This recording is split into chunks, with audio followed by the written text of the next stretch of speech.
everybody. Welcome to What's My Role, starring all of these lovely faces we're seeing here today. We've got quite a few people here, all kind of just chilling, having a good time. We'll be starting our session here shortly. But yeah, hopefully everyone here enjoyed that lovely intro. There we go.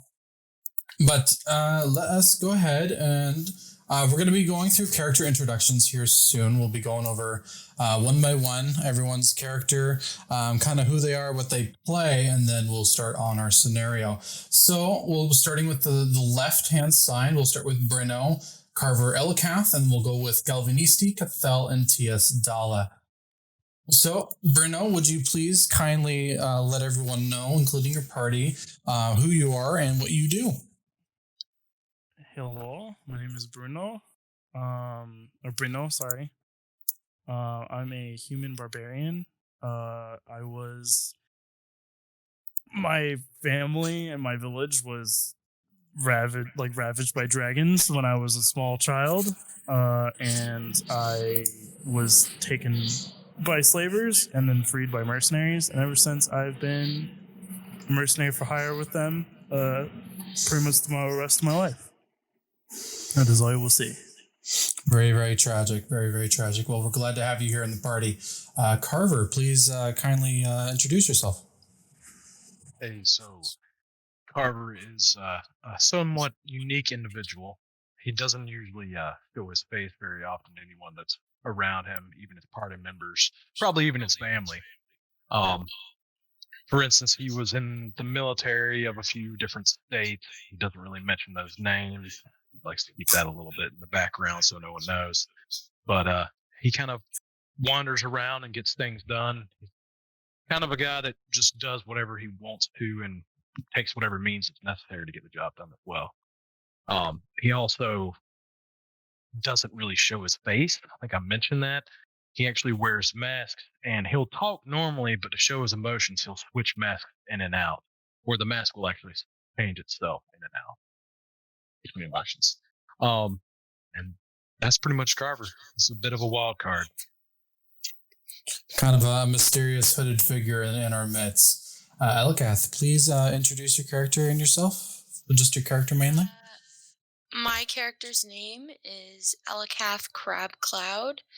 She very much enjoys crabs. She has a little shoulder crab that kind of hangs out with her and helps her out with advice, I guess, when she needs it. She's a bard, a halfling bard. She's very bubbly and kind of reverts to more riskier ideas when it comes to handling a situation. And she can sometimes, if she's really got her head set on something, can be really hard to convince otherwise. Very cool, very cool. Galvanisti, it is your turn to introduce yourself to the party. Okay, Galvanisti, half elf. I'm a ranger, chaotic good belief. I am most at home in the forest, surviving, foraging, making things, some big game hunting, but that's about it for me. Sounds pretty good. Cathel, it is your turn. And please introduce yourself.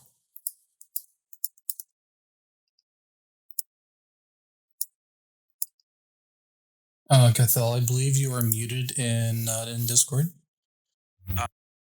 There we go. Greetings, my name is Cathel. I am a sorcerer of an elven race. It is my duty to find magic, to revive my long-lost friends. I am tired of seeing my friends die by my side and not being able to do anything. I seek the magic to fix this injustice. And that's Cathel. Very noble of you. Very, very cool. We're glad to have you. T.S. Dalla, you are the last, so please introduce yourself. Hello, I'm playing T.S. Dalla, an elven druid. I was, as a child, given as sacrifice from my village to the heart of an elder forest, and from there I trained under the sage tree, and was recently sent out to find as much knowledge as I can find. Very, very cool. Well, you've all, oops, sorry about that. You have all been summoned here by a familiar face. That would be Venture Captain Jurzig Torsen. He sent you a letter right after your last kind of, adventure that you were kind of tasked to give. The party previously went through and kind of had to go do an errand per se to kind of give them their test, just to see if they were worthy of such a adventuring. But we'll go ahead and bring them in. So you are all asked to, and I apologize, I'm a little sidetracked here at the moment.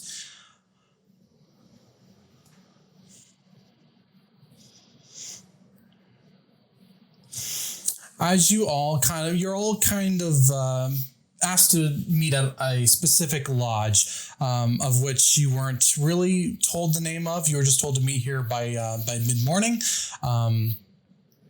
You are all, as you begin to come into the lodge, you are greeted by a gnome of whom introduces herself as Liral, which you also notice that there's a wayfinder tied around her neck. And she kind of gestures you inside and begins selecting a cord labeled office from a bundle of colored cords near the door, to which you all hear a loud howl from a dog echoing throughout the building, followed by a trio of scampering blue-skinned goblins dashing down the hall.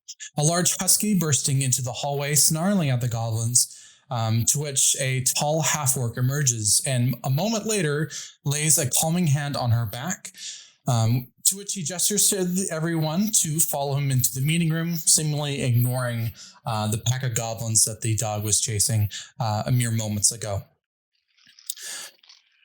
He introduces himself as Venture Captain Jurzig Torsen, and he begins to explain the situation. His dog Maki, sitting attentively nearby. As he speaks aloud, the half-orc punctuates his words with phrases in a sign language, which in this case would be common. It's a variant of sign language just in the common tongue, similar to ASL. Apologies for the ruckus. The Frostfurs are talented scouts, but they have an adversarial relationship with Maki. She doesn't particularly like them either. To the reason I called you all here, the Grenskulder family traces their lineage back to the storied warrior Grahunde, the Sun Chaser, a Lenorm king who ruled over the city of Jol, and whose victories in battle were legendary. The family still has a lot of influence. I've asked them to help out the society, and they've asked for a favor in exchange. That's where you come in. Are you all familiar with Valenhall? And then if you all, let's see here.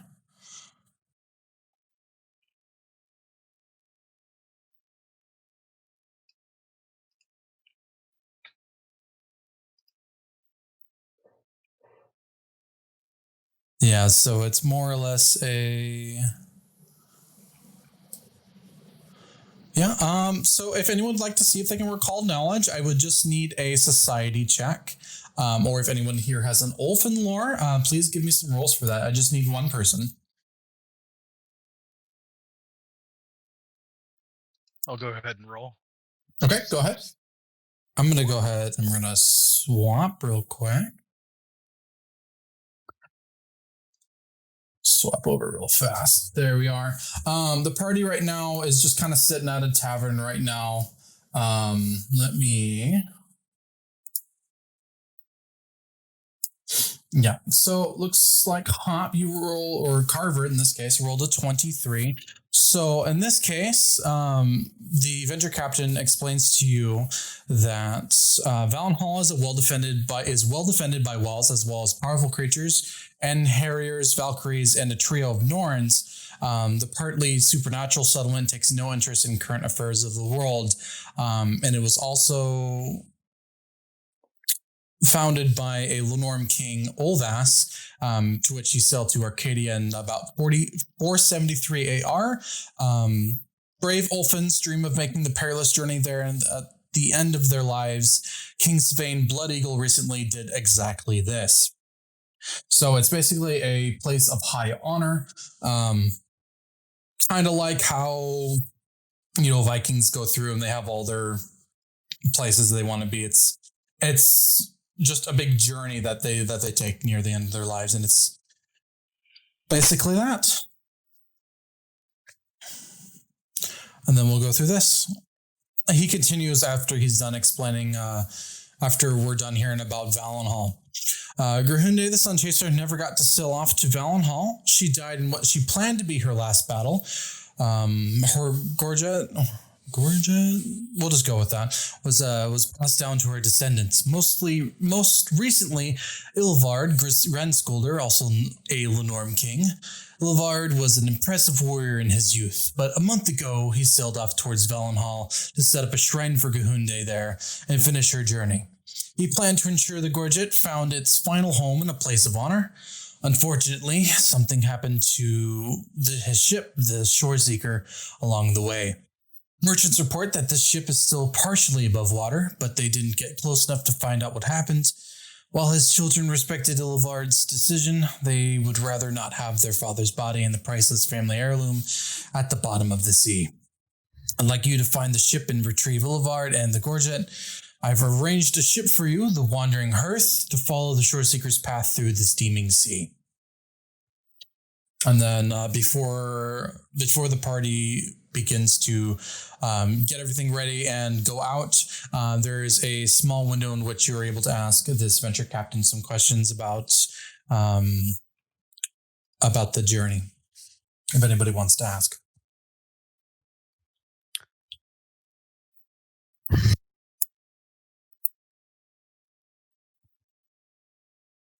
Anybody have any questions for this venture captain before you start? Nope. I think I think Carver's going to ask some questions here. Okay. So, just one question: what are we expecting to see out on the sea? Is there anything we should be worried about? Is there anything that's a question or note that should be mentioned prior to leaving? Let's see here. So we don't quite know. The crew made it to shore on a lifeboat. But in regards to what's out there, there are stories that they told us kind of conflicted. Something may have attacked the ship, or it may have just sort of ground or something, but it's all kind of blurry. And Ilvard told them to leave while he investigated. However, he never lit the signal light that said it was okay for the crew to return, so they just made their way back home.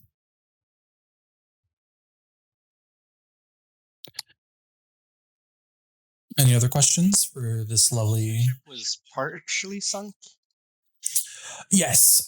From what we were told, it was just partially sunk kind of in the ocean.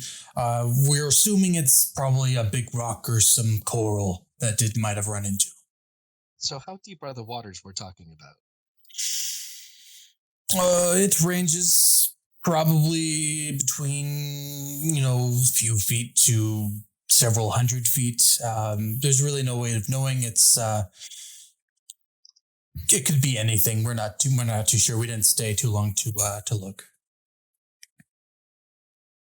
Are we expected to breathe underwater if this thing is sunk further?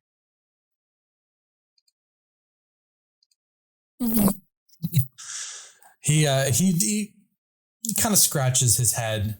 He's not really sure how to answer that, but I believe it should be fine. If it decides to sink, just focus on your safety, and we can find someone who's able to swim down and retrieve what you weren't able to, if that is indeed the case. Fair enough.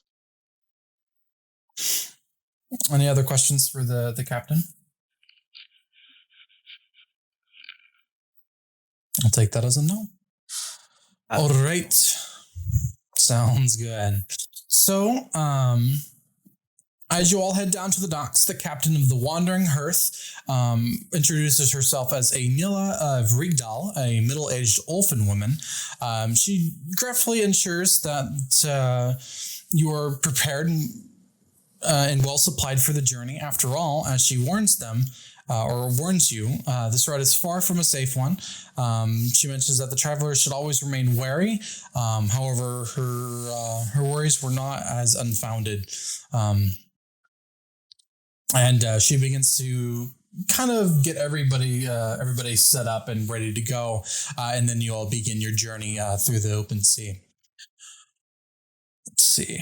As you begin traveling through and journeying to your destination, you begin to travel through what is known locally as the Steaming Sea.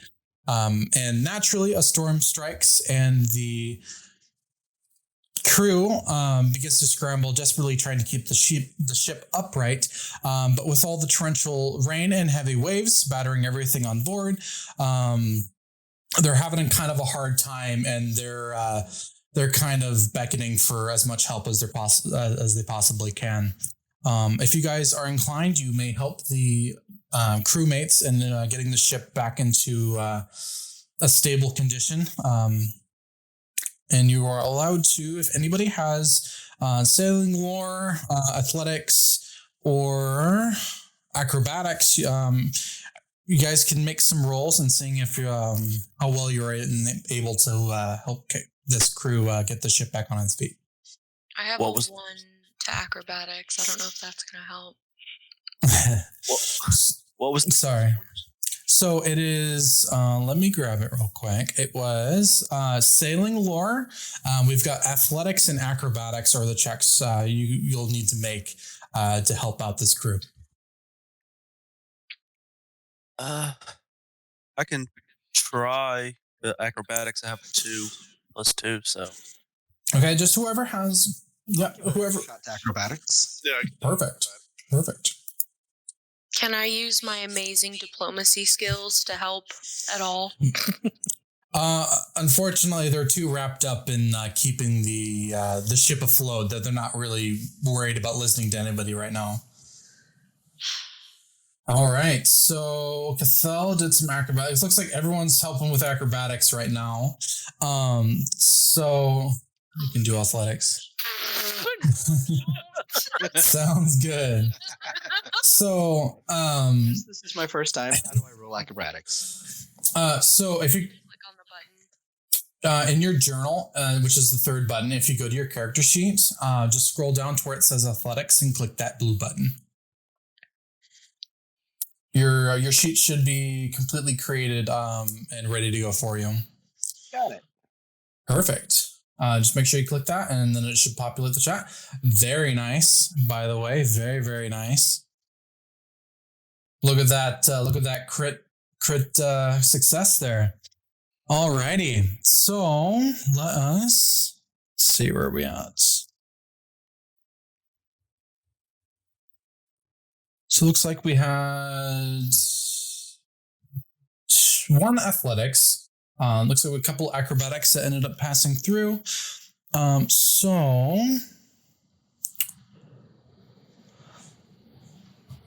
Carver, Cathal, and TS, you 3, you know exactly what you're doing, and you get up immediately and help, and you're grabbing ropes, you're tying them down, you're getting the sails as tight as can be, getting them rolled back up so that way they're not being tugged every which way as the wind blows to and fro.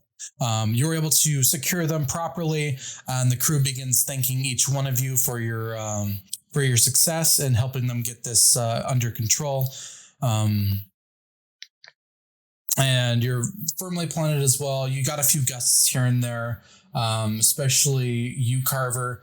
You're having a little bit of a hard time, and you managed. You kept your footing just enough to be able to get by. Tiestella, you know exactly what you're doing. You know how to fight these ones. You've done this many times before. However, Galvanisti, Bruno, and Elikath, the 3 of you, you're getting blown every which way. You're toppling over. and you're having a hard time keeping up with the boat here. So you weren't unable to assist the crew. Let's see here. Equipment. So we had 3 successes. And as you get all of everything tied down and ready to go, thankfully you spare a few items along the way. 2 crowbars, you had 2 spears, and an ornate chest, which thankfully didn't get tossed overboard. That chest contained 2 elixirs of healing, of which the crew graciously bestows upon you for use in your journey. They don't have a need for it, and they kindly thank you for your help in keeping all of the supplies ready. So there's all of those for you. Those ones are to be shared within the party. Just keep those in mind as we continue on. The ship's kind of cruising as slowly as it can. So, after the storm ends, the Wandering Hearth reaches its destination. Off the side of the ship, you notice a half-sunken ship.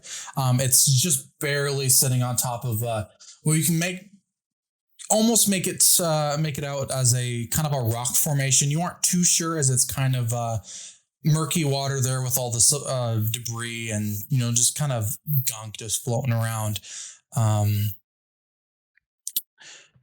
As you draw closer, you notice that it is indeed half submerged. However, it is propped up by several more wrecked ships, hence all the extra debris. The Ulfin longship is substantially damaged on the side, to which Captain Vrigdal sails the ship to the opposite, more intact side, and several sailors lay boards to allow access to the ship. And if anyone... So as you can see, Sorry. Quick question. It's propped up against a bunch of rocks and a couple of other ships. How stable does the whole structure look? Is it rocking with the waves, or is it just stuck there? It's just stuck there. You guys know that this isn't a natural formation, and you are able to discern whether or not that you can figure out what caused this or why it's like this. So if anyone has a nature check or a trained in nature, you can go ahead and roll to see if you can recall what caused this mess. Ooh, all right. Well, we're done there. T.S. Dalla, you know exactly what caused this mess. Galvanisti, you have no idea what's going on. You're just like, that's some ships. Those are some ships there. I've seen ships before. They're pretty cool, but ships don't do that. So, yeah. But yeah, Tiestal, you know exactly what you're talking about. You're positive, like without a doubt, this is a sea serpent lair. Sea serpents take down ships and they make them to where they stack up on top of that way they can just lay right in the deck and just make more of them. They are. You also know that they are known for capsizing ships to build homes. But if you would wish, you may freely let the party know about this. I kind of start rocking back and forth on my feet. I'm giggling a little bit. It's like, ooh, looks like a nest.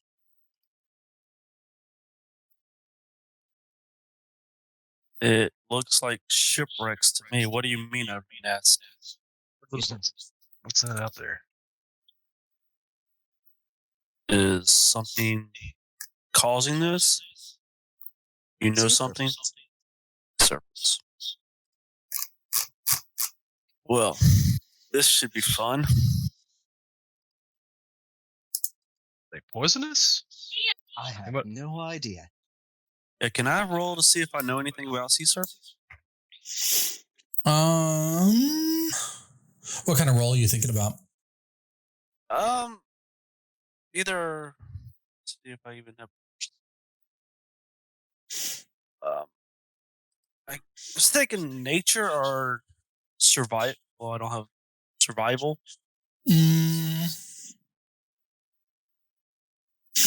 You can do another. Yeah, you can do another nature check. Would be probably be the best one because I can't recall any specific lore that might entail, other than like hunting lore, but that one's like a little iffy in terms of how that gets used. So yeah, if you want to go ahead and roll a nature roll, we'll just go off that. 16, perfect. So you do know that in some cases, some variants of sea serpents do indeed have some sort of poison gland that they secrete, but you aren't sure if these ones do that or not. But you have heard that, and there have been reports of something similar to people getting poisoned by serpents at some point. I kind of slide up and say, "You kind of have to see the serpent to know if it's poisonous." Yeah, but it's better to be prepared just in case. At least, if it is, then we'll deal with it. If it's not, then that's better. Got it. The only question I have is if they're worth it anything after killing them. I'd imagine the poison gland might be worth a little something. If it is poisonous. I mean, That there's so sounds many pretty things you can do interesting. with skin. I am just here for the glory of battle.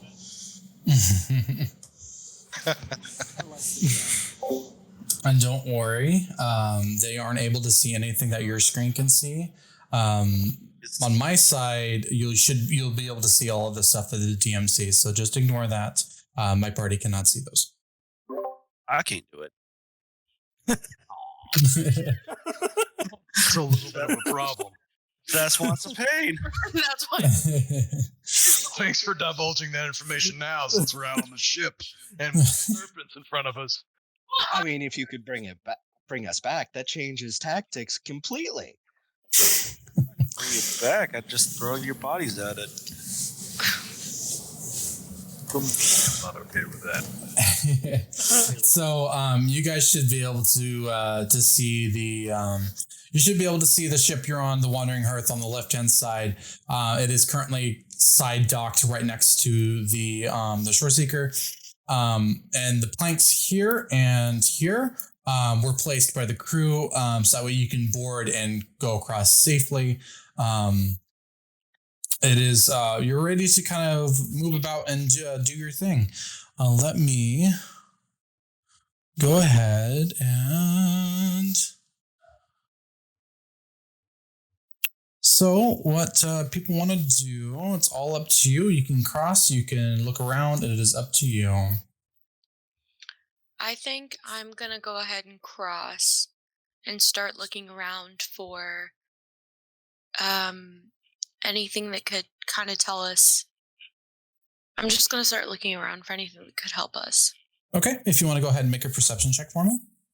Okay.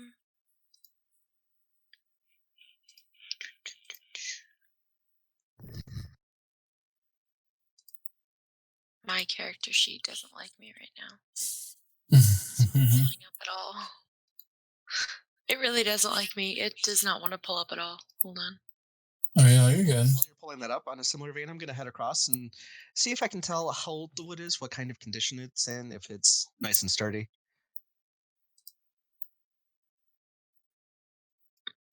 Kind of get you guys in there a little bit and zoom across. Okay. Did you roll your Did you roll your perception? I'm about to because it finally decided to work. Perception. I have to find these buttons. It's not easy. Where's perception again? It's on the right hand side. Also, just so you guys remember, out of combat, you still go by your movement speed. So you can only move so much per kind of turn, which is just whenever you're done moving. So you were right here, right, Elka? Mm-hmm. So that is a total of 30 feet. What is your move speed? 25 feet, and I ignore difficult terrain from trees, foliage, and I don't know if this helps, underground. Okay, so you move 30. You might want to move back a few squares because you did go past your movement there. Okay, so can I still get on the ship, or am I stuck on the crossing? Go ahead and move your character to the crossing real quick, and then I don't know who this is over here. Who's this? I believe that's me. I just moved myself over to the ship. Okay, you want to go ahead and roll me a. Let's see here. Where's it at? Go ahead and roll me a an acrobatics real quick for me. Uh-oh. Okay, you're fine. So Elkath, so with your perception, you notice that right in front of you, this whole section, the wood appears to be a bit damp, and it doesn't look as sturdy as you think it might be. So you're a little cautious. However, if you still want to proceed, you can. But like I said, you just notice that it is a bit more damp than usual. It doesn't look like treated wood. Okay, I'm gonna turn to the rest of the party and tell everyone to be careful and watch out and make sure they don't slip. But also just like watch out, because if the boat's already damp, then something big has come by. And then can I move the rest of the way onto the ship, or should I just or can I only stay where I am right now? It's up to you. All right, I'm just gonna move the rest of the way onto the ship next to. Sorry, I don't know whose icon this is. That's my Tia Stala. Okay. Yep. So Elkath, go ahead and roll me a fortitude save. Fortitude save? I don't. Mm-hmm. Okay.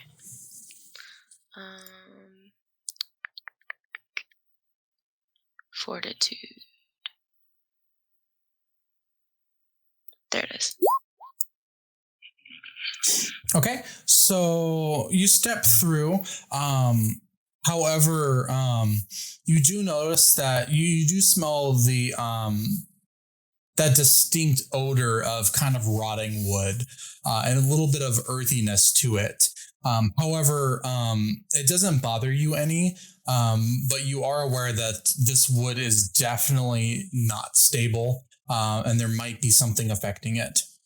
You can, if you would like to, feel free to.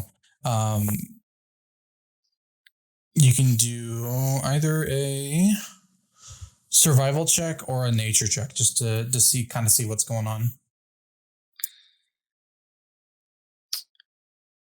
Well, they both have 2, so it really doesn't matter.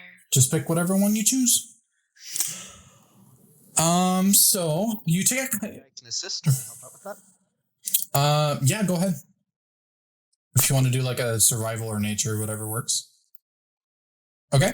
Elkath, you do notice that the wood definitely is a bit soggier, and it also kind of squishes down when you step down. At Tiasdala, you notice immediately that this isn't normal, just rotted wood. There is something affecting this, and you can kind of see some spores lifting up every time she steps on that wood. And you know for a fact that this mold is not good. In fact, as soon as you see this, you rush forward. Where are you at right now? He's right next to me. Yeah, I'm It's right next to you. Okay, perfect. Sorry, character icons are a little misleading sometimes. So you immediately notice, you're like, okay, you need to stop doing that. This is gray mold, and you reach right in. You've got this vial that is perfect for this mold, and it just eliminates the entire thing. And let me go ahead and get that. Am I on the right layer? I am. So we're going to push that to your guys's. This whole area within this red square is completely affected by this mold. However, the spot that you poured onto is completely gotten rid of. So we're going to get rid of about half of it here. It is just completely destroyed in that spot. But you do know for a fact that this stuff is very dangerous and is very poisonous when inhaled. going to call back to the other ship. Careful, we got some fungus. Is What? that fungus? Is that fungus affecting both layers of the ship, like the above deck and below deck, or just the above deck? It's just that above deck, as far as you're aware. It kind of just in the elements, just sitting there. It's just kind of started growing. Probably came off of a piece of some food that was up on the top deck, maybe a fish or something like that that was riding on top. Kind of leaked into the pores of the wood and caused it to kind of fester in that environment. I turn to Tias and I ask him, do you know like what could cause this mold aside from just like the humidity of the ocean? Is there a specific cause for gray mold that I'm aware of, or would I just assume that this is kind of an age thing? It can be an age thing, but you also can kind of discern that this might have been the cause of like some creature or something living within the area. However, you're not too sure, as gray mold kind of just exists sometimes. But you aren't too sure. I'm gonna take a quick look over the area that I poured the vial over to see if I can see any like indicating footsteps. Would that be an investigation or? You can just roll perception. Okay. Very nice, very nice. T.S. Dalla sees all. Are you? What kind of footsteps are you looking for? Are you looking for like party footsteps, or are you looking for like creature footsteps? I'm looking for anything non-human. Non-human. So you do notice on some parts, especially on the sides here, over here, and then just kind of around the ship, you notice that there is some claw marks. There's definitely been some bite marks. Pieces of the ship have been torn off, and you can also see that there is some scrape marks of what appears to be kind of a serpent-like motion, like kind of like a snake, kind of going across the top, leading down into the underbelly, right over here. Okay. I'm gonna look back over and say, unless the snake brought it with it, it's just kind of here. That's what mold does. Okay, interesting. Can I do a perception check just to check the waters like around the ship? Yeah, go ahead. If he does that, I would like to cast guidance on him. Go ahead. You can cast guidance. Make sure you bring that up on for me so that way I can read it if it has any extra features.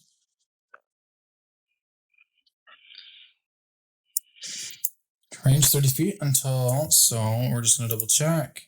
Cathel.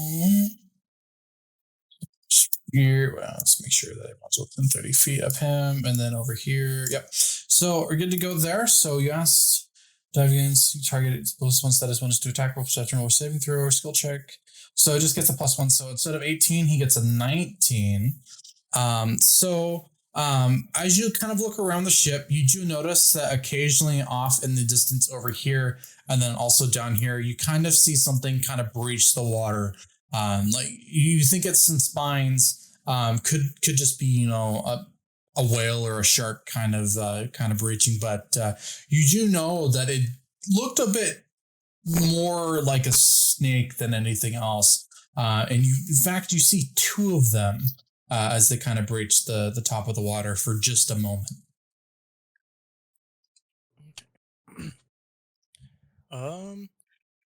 And I can relay that to the group, right? If you choose to. Cool. Hey everybody! I see something over on the port side of the ship. It does not look good. It'll see spikes and scary stuff. Scary stuff? Yeah, scary stuff. Definitely big snake.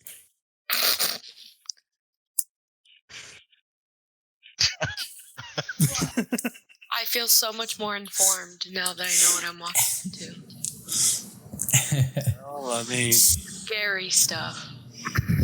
it could be worse. This is true. It could be worse. It could be 3 scary stuffs. Could be very many scary stuff. I start looking around for a second scary thing in the ocean. I would like to roll a perception check to check for other scary things in the ocean. Feel free. Roll a perception check for me.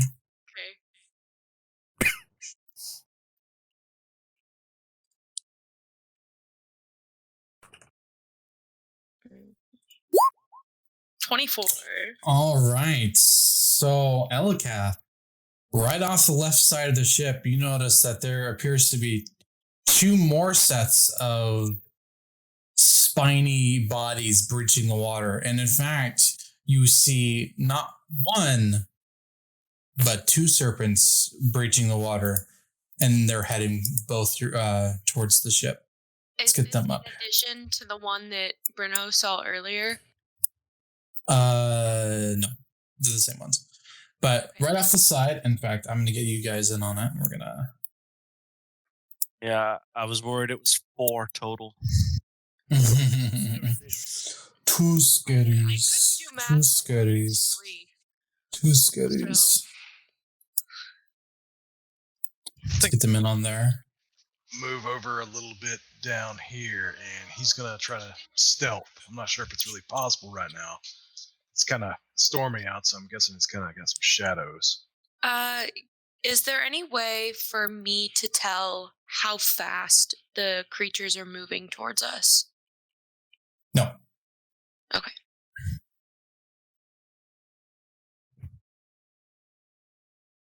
All you know is that they're on their way.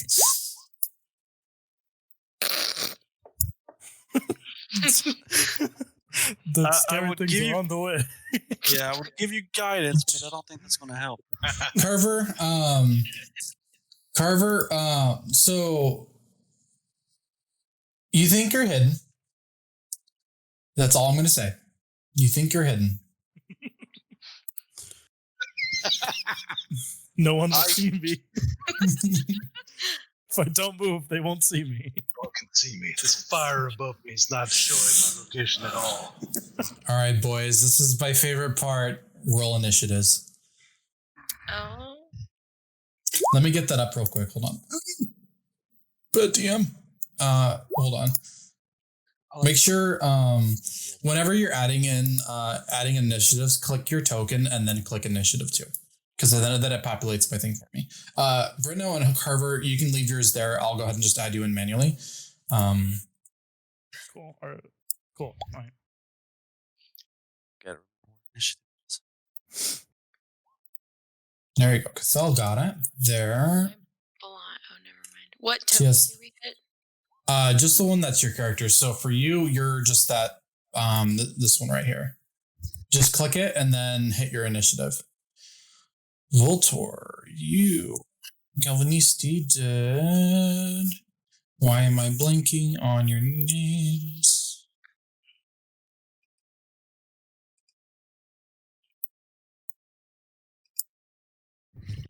Galvanisti, you got a 24. Very, very nice. Very nice. And then we're going to pull that up right here for everybody to kind of see the initiative order here. Carver, you got a 21 on initiative. Bruno, you got an 8. All right. There's 1, 2, 3, 4, 6. And then my turn. Let's see. Where are my boys at? The very scary thing, boys.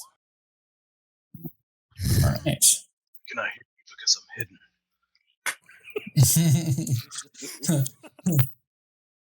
So, Galvanisti, what is your modifier for your perception? 7. 7. Go ahead and roll me another initiative. Okay. Real quick.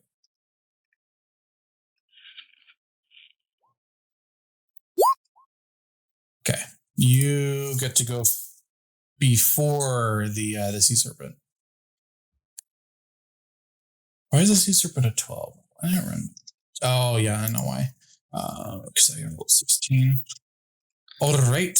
Let's get that ascending, descending. All right. So, as you all see, the serpents kind of coming your way. You all spring into action. Cathal, you're the first to act. You've got 2 big guys, slithery boys coming towards the shore of the boat. I thought somebody rolled higher than What's that? Who rolled higher than you? Was it Galvanisti? I thought Calver. I thought I rolled the 21. All right. Wait, hold on. No, I just looked at it wrong. Actually, Gavin Easty, I think you're 24. Or did I have you on 6? Wait, hold on. Did I already under? You know what? Hold on. Don't worry about it. You're first. Go ahead. I misread. I think I read something else. Classic Kaj move. Let's go. Gavin Easty, my boy. Please continue. Hunter's shot on the top serpent. Okay, perfect. Go ahead and pop that into chat for me.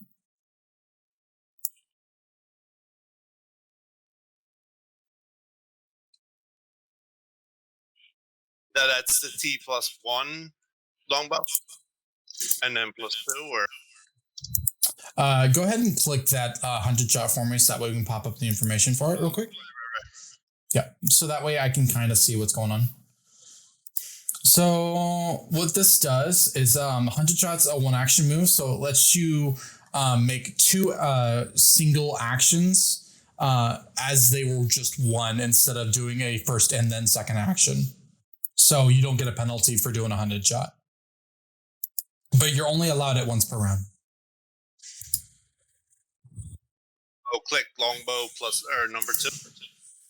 Just do 2 number 1 longbows because you don't get a penalty for doing a hunted shot. Oh wait, hold on. Make 2 strikes against your prey with. Oof. All right. Jeez. You take 2 quick shots against the one you hunt. Make 2 strikes against your prey with the required weapon. If both hit the same creature, combine the damage for the purpose. Resistance and weaknesses. Apply your multiple attack penalty to each strike normally. Okay, so I believe it just does the minus. Was it -4? Are those agile? No, so just -5. So in fact, I still think that's.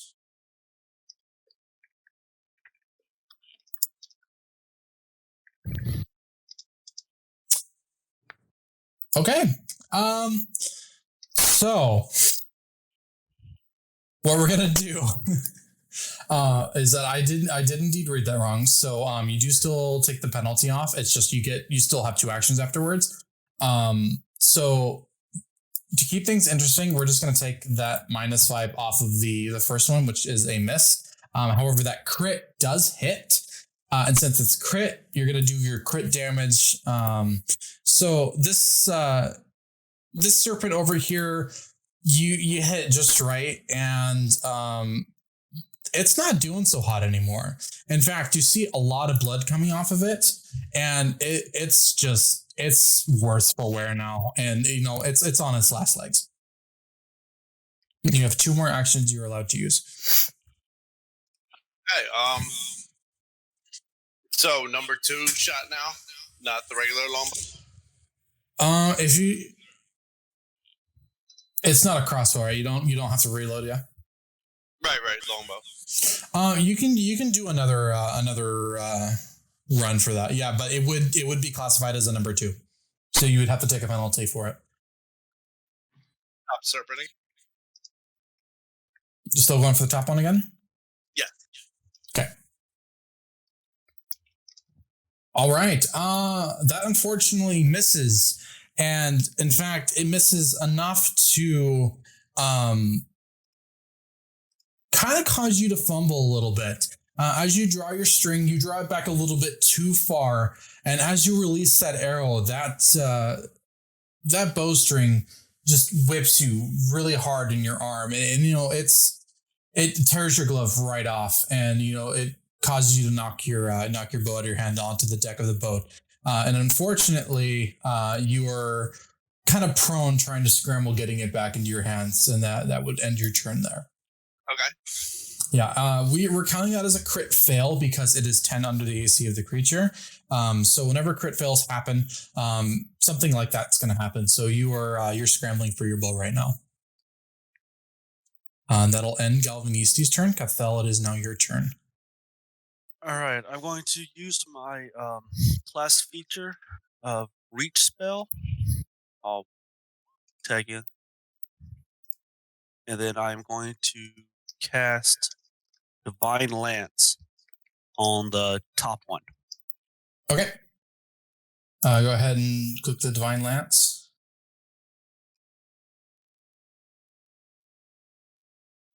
Bruh. What the? Why is it so high? Good sir. Good sir. Yes. Message after attack. It's the target's DC. So it was the top one, correct? Correct. So that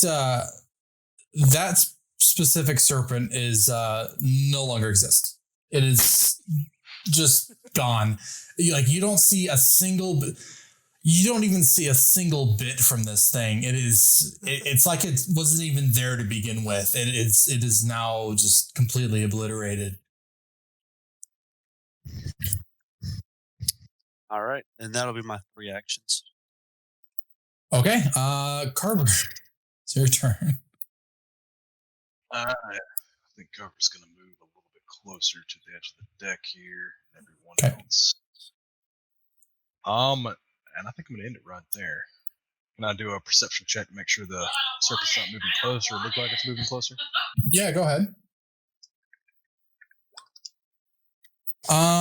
As far as you can tell, it looks like it's coming closer, but you're not sure if it's just the waves or if it is in fact actually moving.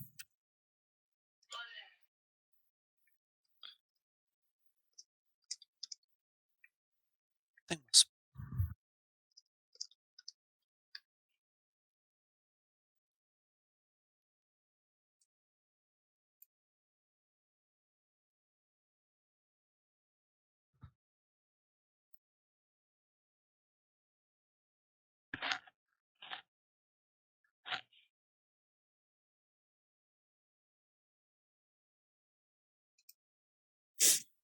Okay. Now, was that the end of your turn, Carver? Yes, that was.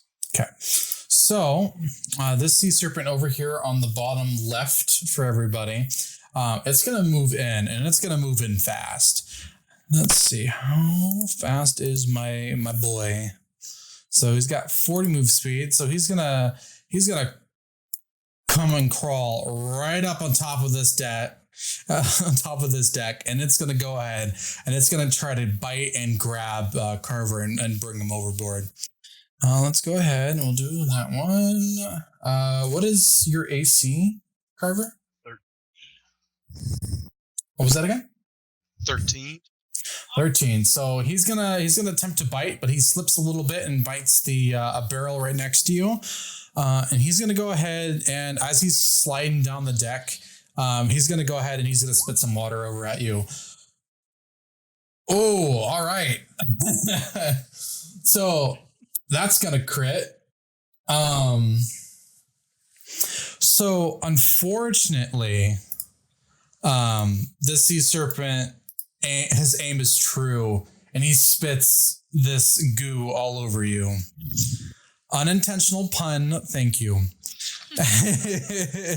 So, Children's story I've ever heard. So, as you kind of see on its neck, you see a couple bulging organs, which you know for a fact are called the ballast organs. And it's full of psychotropic algae. So I'll need you to roll a fortitude check for me. Ooh, damn. All right. So you cover your face in time and you're covered in it. However, it has not entered your system. Thankfully, due to that, you are no longer under, or not under a psychotropic spell, but you are indeed covered in it. So you'll have to be careful and make sure you're holding strong for the next 2 rounds. His mask turns to a frowny face. So that serpent's gonna. that serpent's gonna finish up, and we're gonna go ahead and we're gonna go to Elkath. It is now your turn. All right. I want to cast Daze on. Well, first of all, is he 60 feet, like within a 60-foot range from me? Oh yeah, for sure. Or it, or whatever its thing is. Okay. Then I'm gonna go ahead and cast Daze, which is, I have to pull it up. Okay. I'm pretty sure I just click it, right? Yep, go ahead and click it. So It's one action.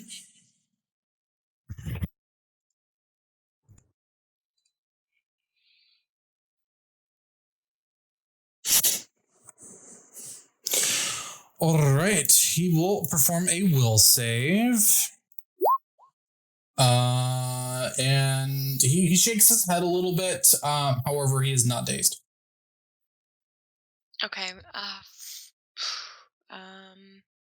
Then I guess I'm going to cross the boat and get closer and try to help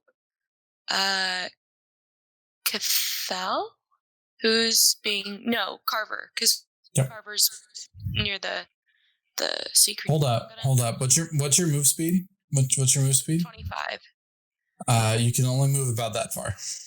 That's fine. Can I move next to the stairs, like right here, or do I have to be like right at the top of the stairs? You can move right there. They're the same. They're the same score. Like these three are the same, or those four. Yeah, it's actually quite a range of 25, so you're good for a bit. But yeah, no, you're good there. And then we'll. You do have one more action, but that's about it. I'm going to take my second action, and Or your third action, rather. yeah, my third action, and am I close? I'm not close enough to attack the sea monster. What are you attacking with? A rapier. No. Rapier has I think a 5-foot reach. So you wouldn't be able to reach it. I'm gonna try my sling. Okay, yeah, you can do a ranged attack. Yep, go ahead. I'm gonna just make it mad. So roll me an acrobatic or athletics check, please. Okay, so that sling, it was raining. It's kind of wet out. You don't really have a good grip on that sling, and unfortunately, that sling kind of flies out of your hand, and it's actually over here now. Why? Yeah. So, it's almost on its way off the side of the ship. It's just kind of clinking up against the railing. However, you're gonna have to get past that serpent first in order to go get it. Great. And that'll end your turn there. Brenda, it's your turn. Cool. So with my conditions, like my sudden charge, does that take an action? I don't know. I can't remember. Sudden charge, I believe, is going to be your under rage, so you'd have to rage first. Okay. Which is a single action. Yeah. Okay, so I'm gonna activate rage. Okay. The first. So as Bruno rages, you can see him get visibly agitated, and he kind of puffs up he's trying to make himself bigger, and he's doing a good job of it. He's puffing up his muscles. He's stomping his feet. And you can see that he's just like, this thing's on my boat. Get off my boat. I'm gonna go rush you, and go ahead from there. And then sudden charge takes the second action, or go ahead and click it for me. I think it's a 2 action.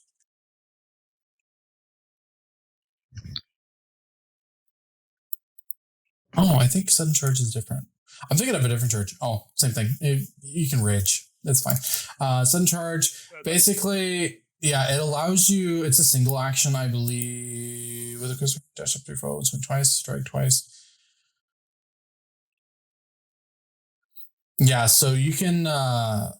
It's basically like a single move where you can move and attack. But you'll definitely want that rage condition. But yeah, go ahead and move. And make your move. Do it like right there, right? Yeah, that'll work. Go ahead and give me some swings. I just click club, right? Do like 2 numbers. Yeah, you can just click club and then go. But do the second, just the first attack? Just the first one, because it's one move. Like, you move and then you attack. Oof. So you go through, you rush up to it. You've got that club right above your head. You've got it gripped in both hands, and you swing it as hard as you can, and you give it a big old bonk right on top of its head. And it's not feeling too good. In fact, you smash one of its spines on its head, and it is now kind of bleeding profusely. It looks a little dazed, and then it turns its head and stares right at you. Give me the other action. Yeah, you got one more action. Can I smack it again? You can. You'll have to hit that too on your listing there, though. I'm gonna smack it again. Let's go for it. Unfortunately, in your adrenaline-filled charge, you got a little too proud of that last hit, and you smack the railing instead, leaving a pretty big chunk taken off as it kind of falls off the side and into the water below. Cool.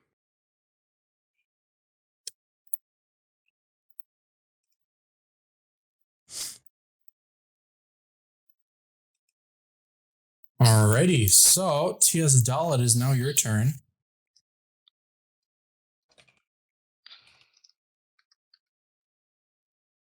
Let's see. I'm kind of torn between whether or not these guys have it or not. I think I'm gonna move over to the edge of the boat. Okay. Right about there. Am I within 30 feet? You're just before 30 feet. You're at he's at 35 feet, so you're not quite there yet. Okay. In that case, I've got 35 feet of movement, so I'm gonna move just across the bridge then.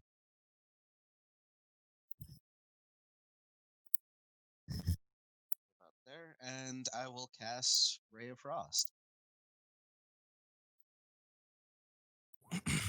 Okay. Ooh, all right. Unfortunately, that's not enough for a crit. It's a little bit under a crit. But he deals cold damage plus 1d4. So, give me just a second. I gotta do this thing real quick.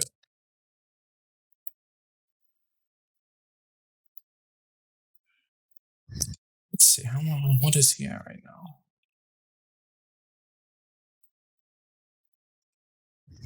Right, so he kind of takes a hit, and you can see that he's not doing very well.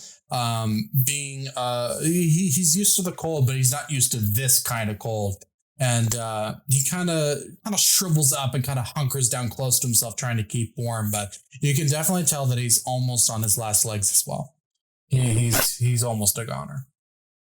Okay. And since the movement is one action and the spell was one action, is that something that I can cast again, or am I done for the turn? I don't think you're able to cast the same spell each time.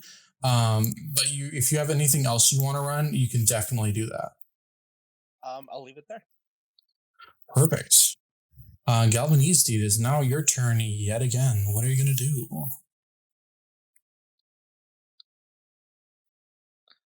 I guess 100 shot again on the Okay. left guy.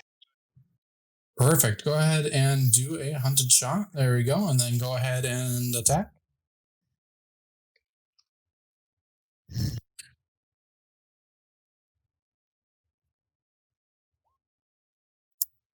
All right. So unfortunately, that second one's gonna miss.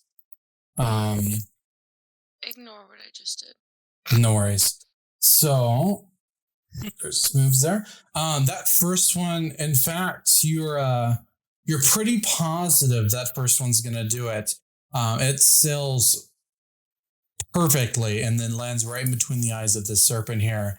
And then this serpent falls over completely dead as it slides back into the ocean.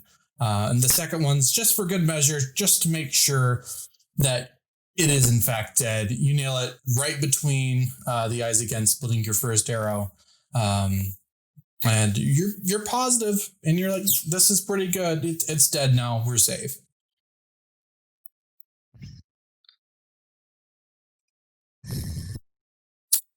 However, as the blood of the serpents begin to fill the water, you are hissing, and you can hear the waves of the eastern side start breaking, and you notice that it's starting to sound pretty familiar. And you look over towards the other side of the boat, and you noticed two more serpents spring up out of the water. But these ones are a little different. These ones are bigger, and they're fiercer. And they're headed your way. We're going to go ahead. I'm going to do this one. We're going to reroll their initiative. We're going to adjust them a little bit because it's a different set. All right. And with all that glory you just had, that fear begins to strike yet again as two more over here and here begin making your way towards it. And Galvanista, you just went. So Cathel, it is now your turn. All right. Don't think I have anything for that distance. Checking spells.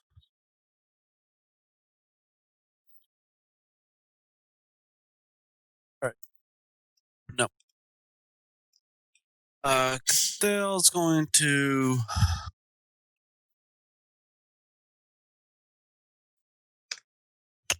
think. Cathel's going to stay where he's at because he is not for the front line. He knows that. Now, question: can I hold an attack for when they get into range? No, you'd have to use it as a normal one, but you can ready if you so choose. But in this case, it won't really do a whole lot for you. They're just kind of too far, unless it was a loaded weapon that requires two actions. You can consider it being like one and then another action as like a first action. But in this case, it won't really work out too much. All right then. He will move about right here, get a little closer, but yeah, that's all I can really do. I don't have anything for the distance. Okay, perfect. We're just going to go ahead and you've moved, so you're on the edge of the ship again. So Carver, it is now your turn. However, since you're still covered in that sea serpent algae, roll me another fortitude save. Oof. All right. So. Oh.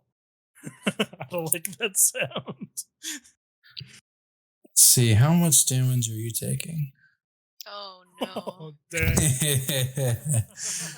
Oh no.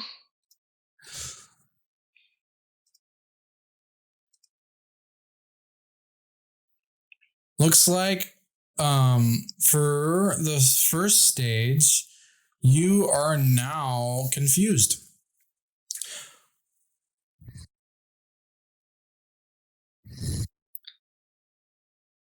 Righty. Go ahead and make your move. I guess I'm gonna move on over here.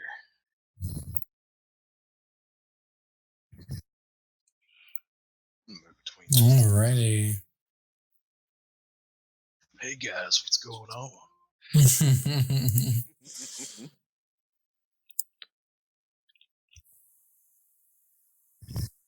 Is that going to be the end of your turn? That's it. That's in my turn. All right, Elkath, it is now your turn. Okay, I want to attack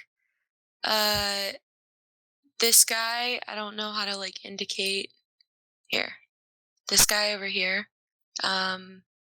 With a magic missile. Is he 120 feet? Like in that range? Most cases. Let me see where you at. Oh yeah. Yeah, you can hit either one. Okay, I'm gonna hit the one on the closer to the bottom of the ship, or I guess the one that's farther down. With a magic missile. Your rolls are not on there. Go ahead and let's see. We're gonna have to take a look at your sheet later. Your rolls aren't showing, so I'll need you to roll. Let's see. Or magic missile. So it's probably gonna be a D20 plus your charisma. Yeah. Yeah, do a D20 plus your charisma. What's up? How do I roll a D20? Just do slash. Forward. Do backslash. It's the one that's the one that's right next to the bottom shift, and then do slash R. In fact, I'll do it this one. So it's slash R D20, and then plus whatever mod it is. It's basically that roll. When I say magic missile automatically hits. Does it automatically hit? The second line, second sentence, fourth line. It automatically hits and deals 1d4 plus 1 force damage. For each additional action used when casting the spell, increase the number of missiles you shoot by 1 to a maximum of 3 missiles for 3 actions. Can I do 3 missiles? Because don't I have 3 actions, or do I only have 2?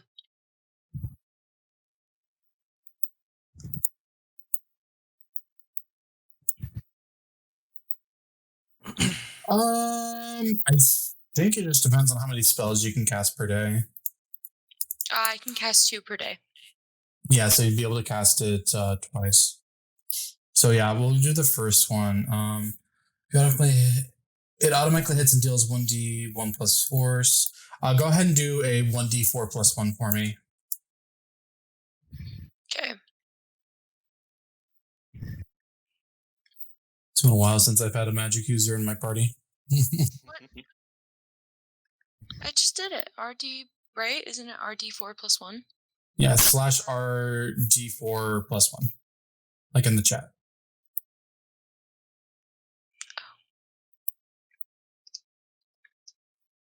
Like so. So we'll do.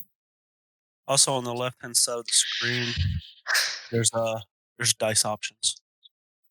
Yep. It's like that. Just take off the period. Aha! I see. What?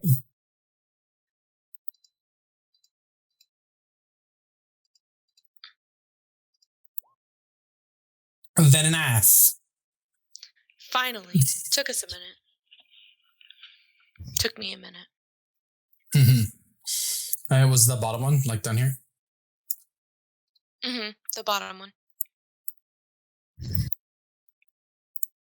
Give me that bit. -5. It doesn't seem to have taken any damage, but you can see that it's gotten a couple nicks here and there. All right. And so that's how much damage it's done by hitting it twice, or is that just for one roll? That's just for one roll. So I can get them kind of on the page here so that way everyone else can see. There we go. There's our beautiful sea serpents on the right-hand side.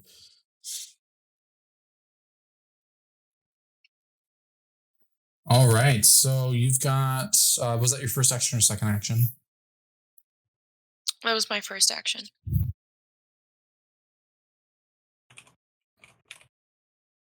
Okay, feel free to use any other actions you feel that you want to do.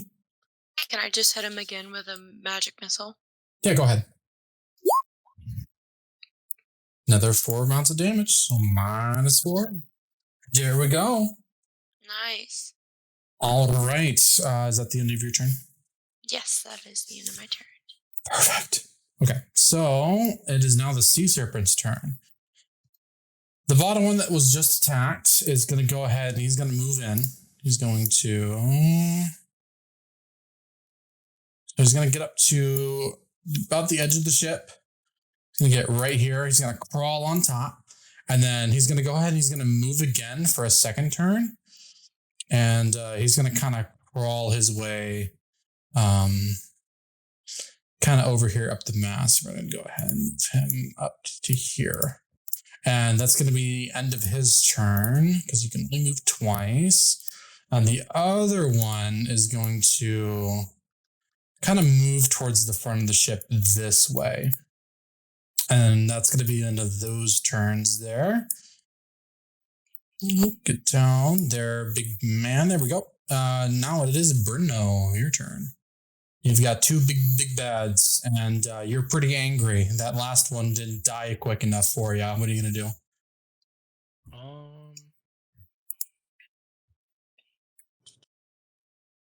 Give me uno momento. Okay. So I'm still in rage, right?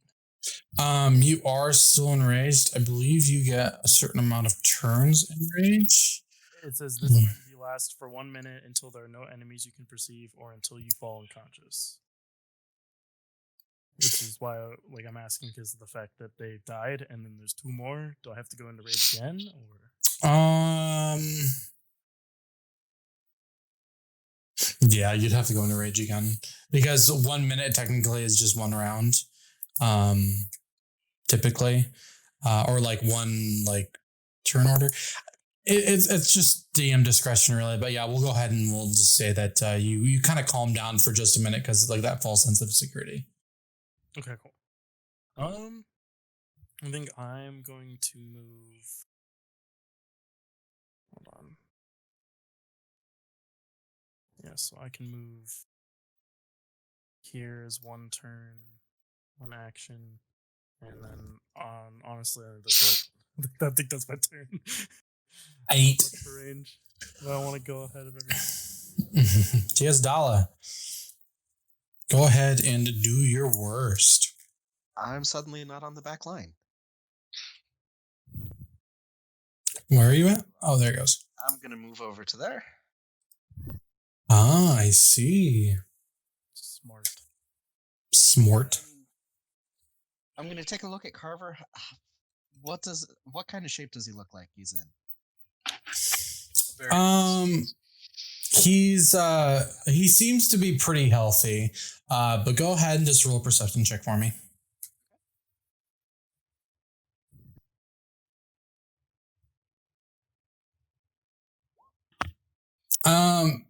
He doesn't seem like he's very injured, but he is just covered, and I mean he's soaked with algae and just serpent spit, and it's enough to where he's dripping and it's just gross.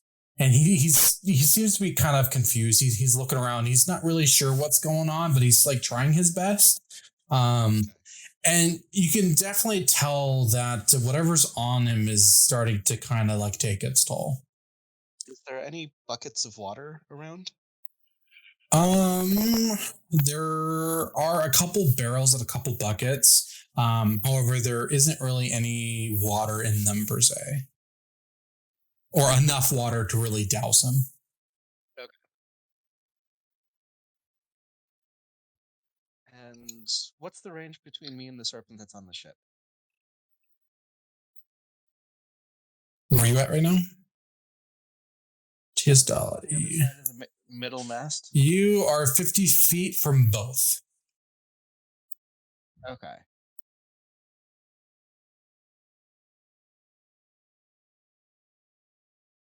In that case, I'm going to make sure I've got my staff in front of me, ready to go, and I'm going to hold it there.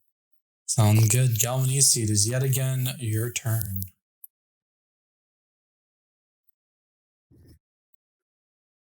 Okay.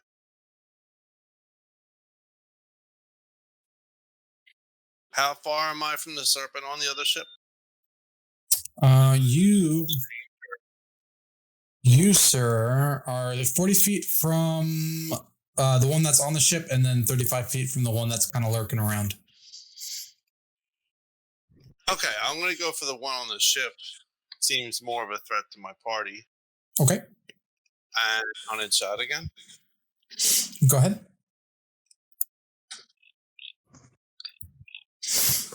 Look this up just in case.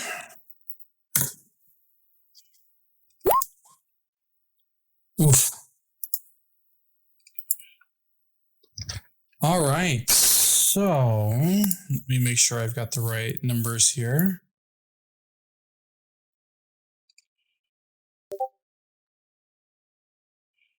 Unfortunately, since these ones are a little bit bigger and a little bit stronger, those two miss, unfortunately. Or they don't pierce its thicker hide. Okay.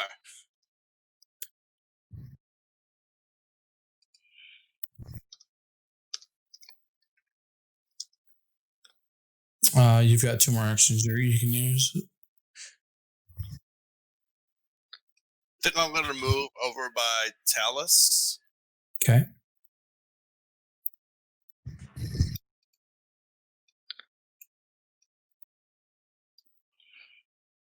There you go.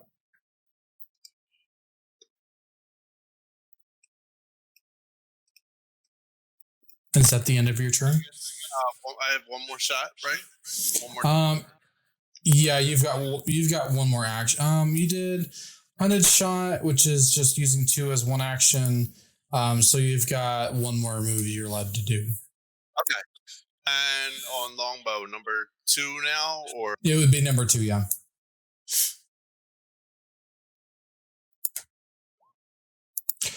Ooh. Yikes. Jason, my mom. What's your AC? 14. Oh, all right. Unfortunately, that is a crit fumble, and as you pull that string back, that arrow kind of slips from the string, and you had your face a little bit too close to that string anyway, and that arrow kind of goes back and it hits you right in the face, and you end up taking 1 point of damage. Whoa. Smacked him in the forehead. Yeah, he kind of whipped himself in the tooth with the end of that arrow. Just be happy that damage was a 1 and not something higher. It wasn't like we were testing this out that last time, and Elikath smacked me for like how much damage was it? It's like 8 damage, something like that. All right, and with that, that ends your turn, Cathel. It is now your turn. All right, I'm going to attack the one on the boat. Okay. Cast. I'm going to try to cast harm on it. Okay. Harm, unfortunately, will miss. All right. Let's see. It's 1 to 3 actions. Using the. Did you want to do the 2 action portion? Okay, you've got 1 more action you're allowed to use. Yeah.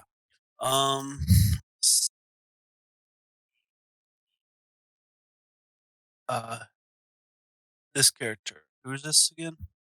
That is Carver. Carver. Does he look damaged? He looks to be he doesn't appear to be damaged as far as you can tell, but he is covered in a mysterious goo.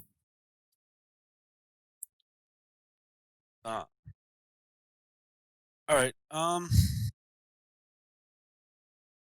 that's all. That's all. Sounds good. Carver, 42 save, my guy.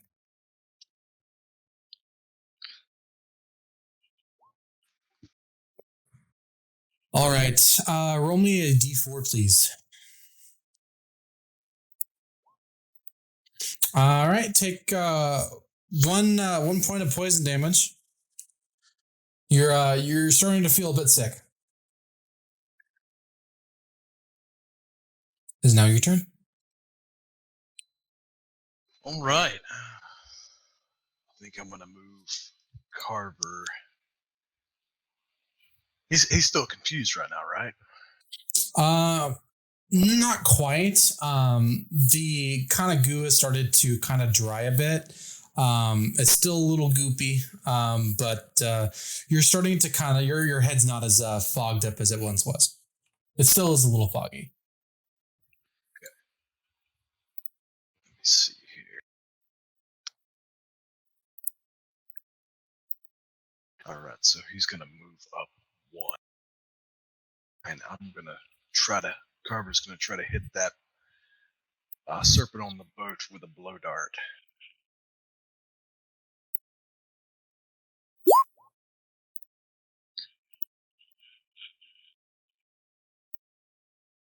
That'll miss. He's gonna try to do a second action. Second action is a blow dart.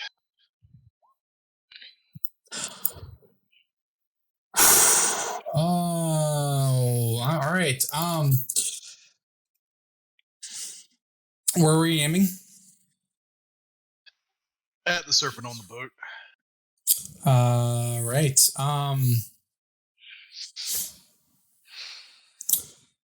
Give me a. Let's see here.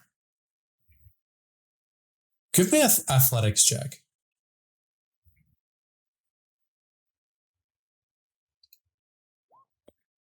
All right. So with that last shot of your blowgun, you accidentally put a little bit too much force into it, and that arrow or that dart didn't exactly, slide out of the end of that tube properly, and it kind of wedged itself in the end. And he kind of just huffs and puffs, and it just kind of slips out of his hands into the water below. And it's now floating in between the two boats. Damn it! So right here, we've got a blowgun, just kind of just chilling in the water, being up against the side of the boat. Can Carver dive into the water? Next round. All right. It is the end of your turn. Elikath, your turn. Okay. I'm just gonna go ahead and attack the sea monster on the boat again with. I guess I can't use magic missile a second time, can I? No, you've done your cast for the day. Yeah. Okay. Then I'm just. Oh, and I don't have my slingshot. You can retrieve your slingshot, but that would cost you some actions. No. I think I'm just gonna try and cross the boat to fight it, because I still have a dagger. So I'm going to. My movement is 25. Yes. So, and then for you guys on the left-hand side, there's a little, right underneath the magnifying glass, there is a ruler option, and that's how you can kind of see the ruler here. That's how you get that going. Okay, so this is 25 exactly. Yep. Just be careful of that red box. You don't want to get mold. Nobody likes molded crab. I'm gonna avoid the mold altogether and go that way and then that way. So Okay, go ahead and move. I would love to if I could. There we go. There we go. Perfect. And that's all I can really do because I don't think I'm close enough to throw. Can I throw a dagger? Let me see. I believe so. It's a melee strike. It's a melee strike. Okay. Yeah, some daggers have a throw ability, but not all of them do. Yeah, so we'll go ahead and end it there. Sea Serpent time. Where did you go? Here we go. Let's get you down there. All right. Sea Serpents are going to move in. Bam. All right.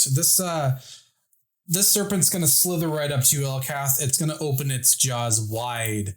And as you see it open its jaws, it quickly strikes and bites down. Shield. Is that a reactive? Yes, Perfect. Put that out. I did. Is it? Oh, you got to have your shield raised, though.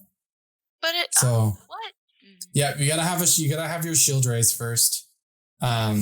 Before you gotta ready it. So says the trigger, while you have your shield raised, you take damage from a physical attack. I disagree. I don't agree with the rules. I agree. So I was having it ready too. having it ready. What is your AC? 100. No. What is your AC? 13. All right. So the gods are in your favor today. That shield bought you just enough time to not take a whopping total of 8 damage, but also prevented you from getting grabbed as you deflected it. However, a couple of its teeth graze your shoulder, and they pierce right through your hide, and you take 6 damage. Damn. That's 9, right? You're asking me to do mental math. No, just take 6 damage. No, just 6. You just take 6. Just 6 damage. I know, but I mean my ending number is 9. Oh, just if you click your icon and then in that red bubble, just do minus 6. Okay. And then enter, and then it auto does math for you. Okay. Happy days.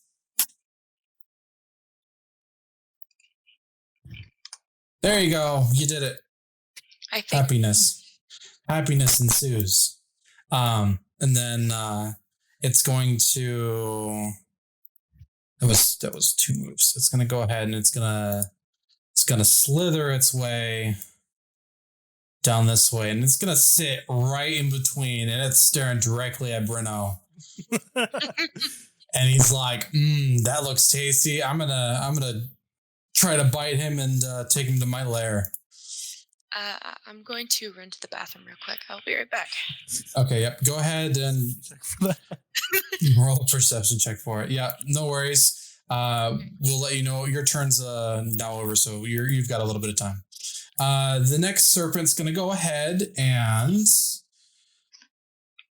kind of slither its way yonder.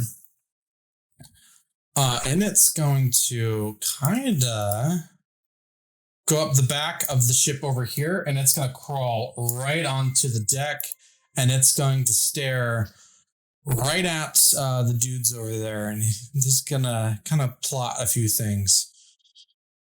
Let's see, water spout, range of commit 30 feet. Oh, you are just out of reach. All right. He ends his turn.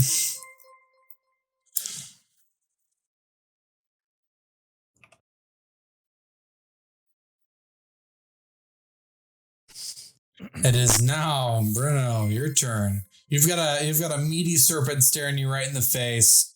It is looking pretty hungry right now. Okay. Give me. Okay, so I'm gonna do rage again. Okay, you are now enraged. 1. You were angry boy. So I do see an issue with my card, my character sheet. Okay. I have draconic rage, Mm-hmm. and it talks about how I match that of your dragon's breath.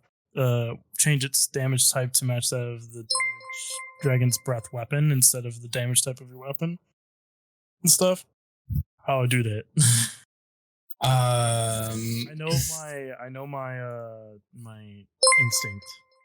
Go ahead and click that real quick for me.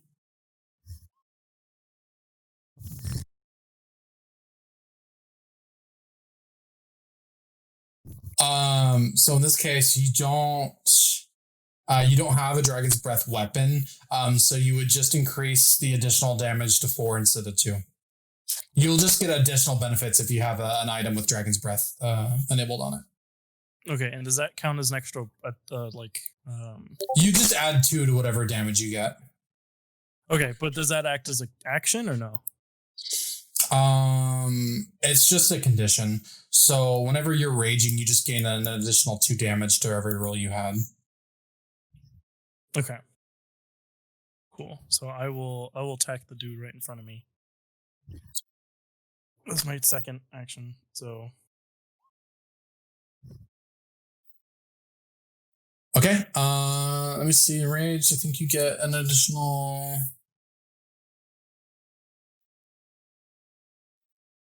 I don't think you get any additionals.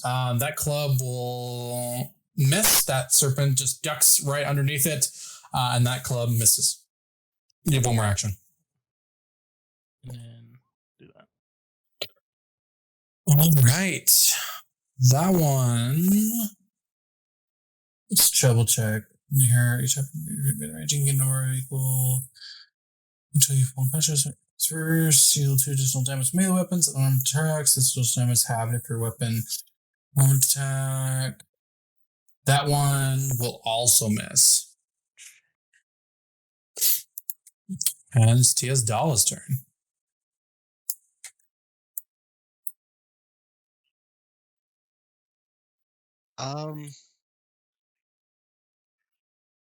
I'm gonna stay where I'm at. I'm gonna cast another Ray of Frost.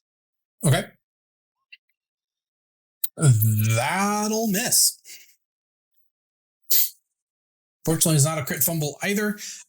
So it just doesn't, it just kind of whizzes by and then creates a little ice patch on the end of the ship there. Okay. Any other moves you want to make? That's it for me. Galvanisti, never mind. Continue. Gonna say I'll raise my shield. Okay, perfect. Your shield is now ready. Galvanisti, go ahead. Okay. How hurt are 2 serpents? Top is non-existent, right? He's not hurt yet. The top serpent, like this one right up here. Yeah, is that one? No, he is ready for a beating. Wail on him. All right, 100 shot on the top one. Okay, go ahead. Do that 100 shot for me. I will also be right back. I'm gonna go use the bathroom as well. Yep. Copy. We'll be taking a brief intermission here soon for any breaks, any extra breaks we're gonna need. All right. Your first one whizzes past, and it just kind of goes right into the sea. That second shot, though, as the serpent is kind of worried about that first arrow, you kind of whip around and do a bamboozle, and that arrow launches true, and you stick it right in its side for a total of 6 damage. Okay. And that'll be that was your first turn, yeah? Yes. Okay, perfect. You got 2 more actions, my guy. Now, precision, is that usable skill or is that like a passive skill? Yeah, link it real quick.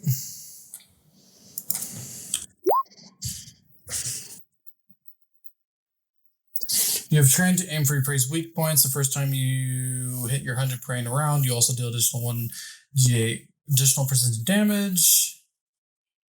Oh, okay.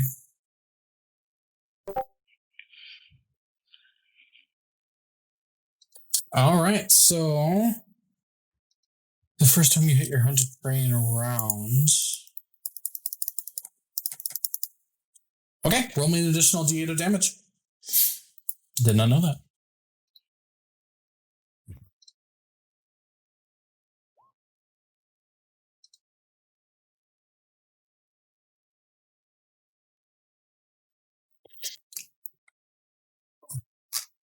No, just do like a d8. So just do like 1d8. Sorry, I'm sorry. Yeah, sorry. No, that's just an extra move. Whenever you have any additional damage, you can just roll it separately and just do like 1d8, just a standard d8.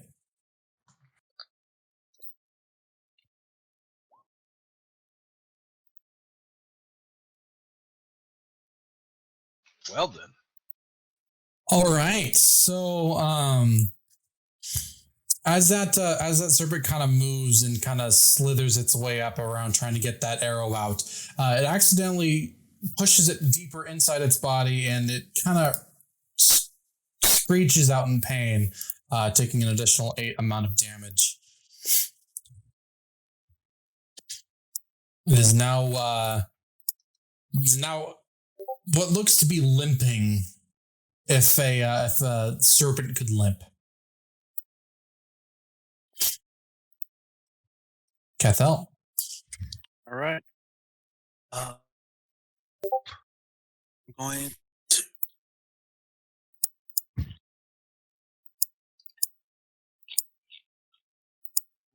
to Divine Lance this one down at the bottom. Okay. Sounds good. You got a clear line of sight, yeah? Should. Yeah.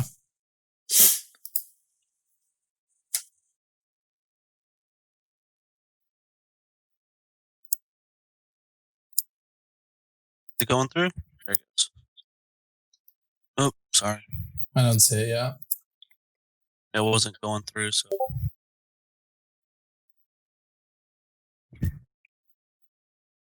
All right.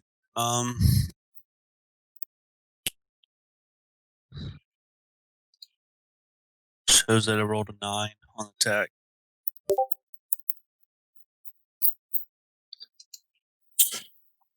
And I'm trying to figure out where that's at because I'm not seeing it pop up.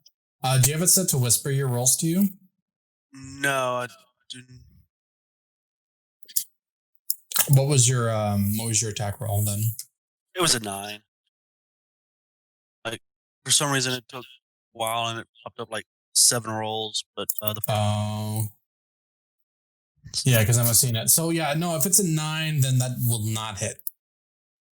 All right. Then I'm going to reach out and touch my buddy next to me and heal him. There they go. Oh, there's the Divine Lance. That's what it did to me. Whatever roll you need for your healing touch, go ahead and roll that if it doesn't already. Sometimes Roll20 can deliver things a little slowly depending on how many people are using the website. So every once in a while, things do get delayed here and there. So healed for 4. Heals for 4. So all right, go ahead and heal yourself for 4, or whatever amount goes back up to your full HP. So if your HP is if you have damage less than the amount you're being healed, just bring it up to full HP. That was for Spur Carver, I'm guessing. Yeah. Oh, there it goes. We're seeing it. There we go. Yeah, my internet's. Oh, it's no big deal. It happens. There we go. Yep, 4. Perfect. All right. Is that at the end of your turn, my guy? Yes, that'll be my 3 actions. Carver, your turn. What are you gonna do? Carver's going to move on down here to the serpent closest to him. And he's going to strike with his guitar. Okay, go ahead. Woo! All right. Ouch. That serpent spools out in pain, takes 4 damage. We got one more move. He's going to strike with his spike gauntlet. Okay. That will unfortunately miss. And ending his turn, it's down to Elkath. Okay, I'm going to. So the only one. Oh no, there's one. Okay. I'm going to move closer to the little serpent over here that's. It looks like in between the water, like in between the boats, and that's only 10 feet. So here, and then I'm going to take. I have 2 attacks, so I'm gonna start with Okay. dagger. I'm gonna do my first dagger attack. Okay, go ahead. That'll miss. Okay, and then I'm gonna take my second one. That'll also miss. Then I'm just gonna stand there, I guess. No. I'm gonna go ahead and move away from the creature then and just move back one. Did you already move once already? Oh yeah. So can I? Yeah. So yeah, you're right there. You've done all your actions. Okay. All right. So that serpent's going to go ahead and he's going to attack Bruno again. He's going to go ahead in for the bite. Bruno, does 15 beat your AC? Yes, by 2. All right. Go ahead and take 6 damage, and also you are now in the jaws of the serpent. That's not looking good. Oh, hold on real quick. We're going to adjust you. You're quiet there for a minute, Carver, and now you're back to full volume. All right. All right. Go ahead and turn your mic down just a touch. That way we're not blowing out everyone's eardrums. Mainly mine. All right, I'm gonna look up that grab thing real quick to see if there's anything you need to beat it with.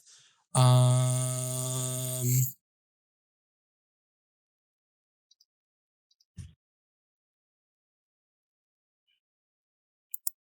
don't think it requires anything other than you would just have to roll athletics each round to be able to see if you escape its jaws or not, Bruno. Okay. Yep. So you are now in the jaws of the serpent. Others may assist if they feel free, but right now you are currently being aggressively chomped on. Launched.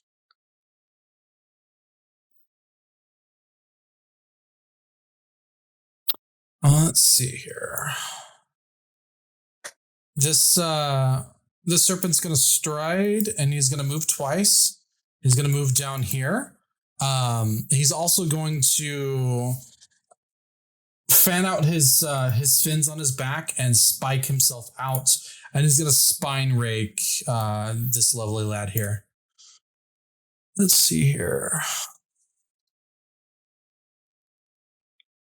Go ahead and roll a reflex save for me. Let's see. Where are you at, Galvanisti?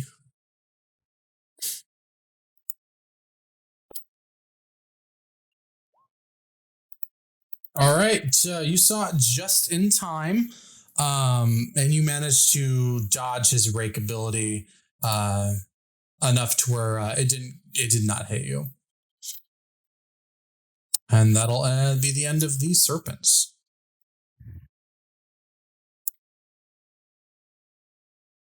All right, it is now Bruno's turn. I'm in the jaws of the monster. Go ahead and make an athletics save. Let's see if you can squeeze your way out. You do not. You are still being bitten on. Roll a d4 for me. So just slash R space d4. Take 2 damage, please.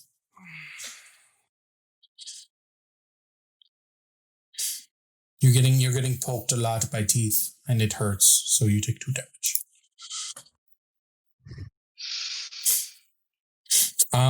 However, you're being bitten like across the torso, so your arms are free. So if you would like to, I'm going to allow you to make an attack roll.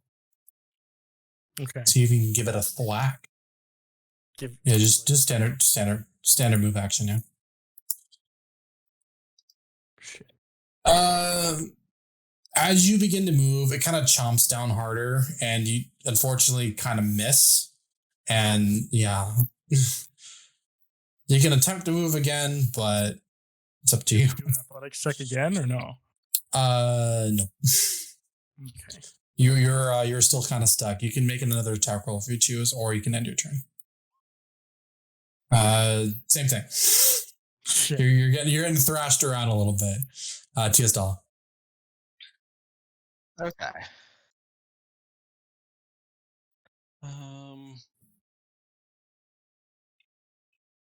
I'm gonna move, and of course it does that.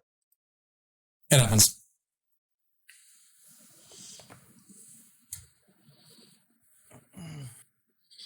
Right behind the snake, and I'm gonna take a swipe at it with my staff.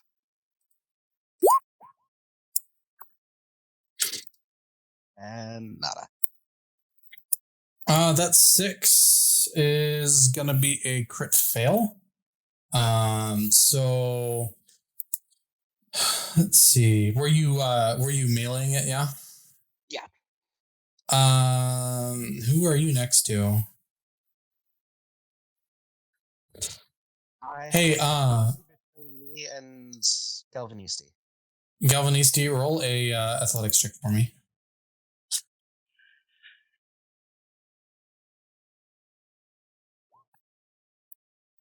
Okay, you see him kind of whiff past, and you duck just in time to avoid a bonk. That is the end of T.S. Dalla's turn as a crit fumble. It is now Galvanisti's turn.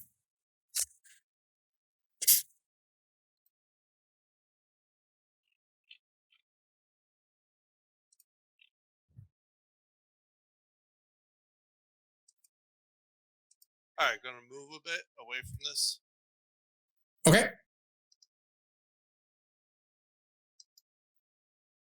And can I shoot the serpent without hurting my friend in its mouth? Depending on crit fails and. It depends on if you have a crit fumble or not, and DM discretion. Okay, I'm gonna try to help my friend over there.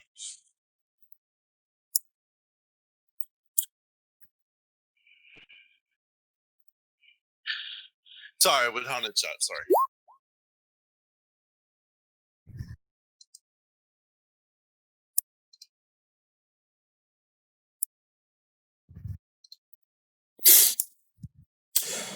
That first one's gonna go, and it was this one right here, right? Yes. All right, so that one's gonna take 6 damage. And that second one's gonna miss. Okay. Turn left or? You got one turn, yeah. Yep. Okay. Number 2 this time. Yep. Go ahead and roll number 2. Yep.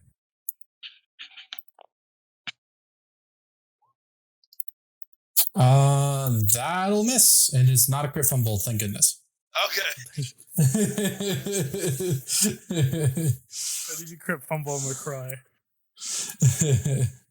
All right, that'll be your end of your turn. Cathel, it's now your turn. Right. Divine Lance on the one that's got my friend in its mouth. Go ahead. Ooh, all right. So it's gonna hit, and it's gonna shriek in pain, and it's gonna drop Bruno back on the deck, and it's gonna slither into the water.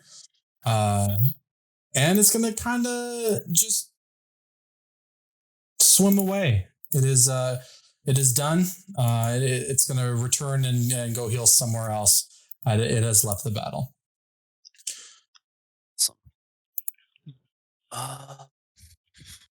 That will. Got 2 more action. No, you've got 1 more action because that was a 2-action spell. Yep. I'm going to move down here. Okay. Perfect. Carver, it is now your turn. You are also no longer under the spell of contagious goo. Is it still on me? It's dried. It's more like a kind of a crusty paste than anything, but it's not doing anything to you anymore. You'll definitely need a shower after a while. Is it Covered in dried snot. collected at all? It's worthless at this point. It's basically just a mixture of sea salt and like bacteria. That's about it. All right. Well, I'm going to move Carver over to the other serpent. Okay. Strike him with the guitar. Go ahead.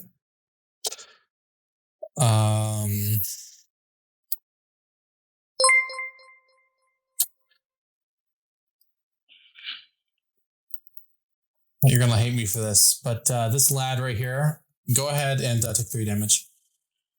You got bonked with all his might. He still was he wasn't too sure. He's still a little crusty. So as he swings at the serpent, he misses. The serpent jacks right underneath him, and he accidentally gives him a whack. Tiestala is a little hurt, and he's like, "Hey man, what was that for?" Anyway, that's gonna end his turn there. It is now Elkath Crabcloud. It is now your turn. All right.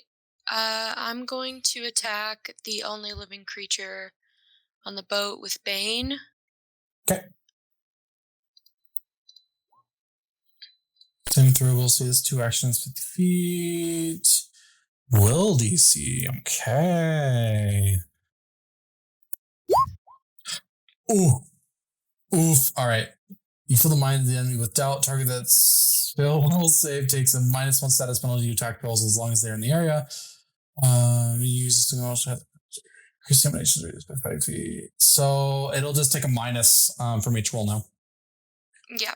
And then I'm going to move 25 feet to be, or 20 feet rather. Okay. To just kind of join everyone in this little huddle that's happening. And I have 1 more action, right? That Bane was 2 actions, so you're out of actions. Cool. Down to the bottom at least. It is now the Sea Serpent's turn. Sea Serpent's going to go ahead and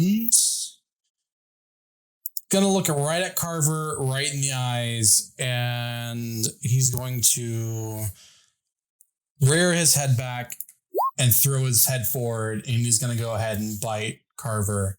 20 hit against your AC? 13. Okay. So you take nothing. It would be a 19 for him. So he rolled a 20. So he hit 19. So Carver takes 6 damage, and you are now grabbed in the jaws of the monster. Well, I was about to say, don't get grabbed or spat on again. He a hungry boy. He chomp. He get that chomp going on. And he's like, I eat a double quarter pounder with cheese. he's gonna take Carver, and he's gonna start headed down this way with Carver in his mouth. Hey, help me! And with that, he's also gonna move off the side with Carver still in mouth, and he is now off the boat in the water with this said creature. I hear that ends his turn. Carver yell, "Hell!" I hear Carver yell, "Help me!" And under my breath, I'm like, "That's what I'm trying to do." Bruno, it's your turn. Okay.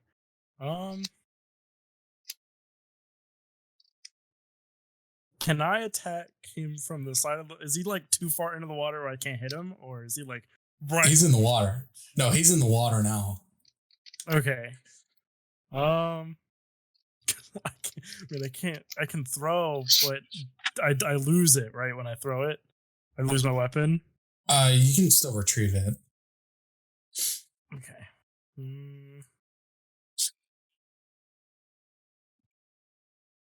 Hey, can you pick up my slingshot while you're over there, maybe, and help a girl out? Can I do that? Can I because that's right at 25, which is does that count as an action? Like moving there and then picking up counts as a second action, or? Yeah, so you can move to it, pick it up. That's 2 actions in total, and that would leave you with 1 action. Okay, but does me giving it to Elikath count as another action, or can Yes. Don't worry. In initiative, yes. Okay, so I'm gonna head over here and then pick it up. So that's 2 actions. Oh, that's super helpful. I'm down here in the water. I can. Carver's just looking up drowning. and watching Breno pick something up and just walk away. Just like, sorry. I I'm now running an hate you. So I'm gonna go over here, pick it up, and then head like right there. So those are my reactions. Okay. Tia's Dahl, it is now your turn.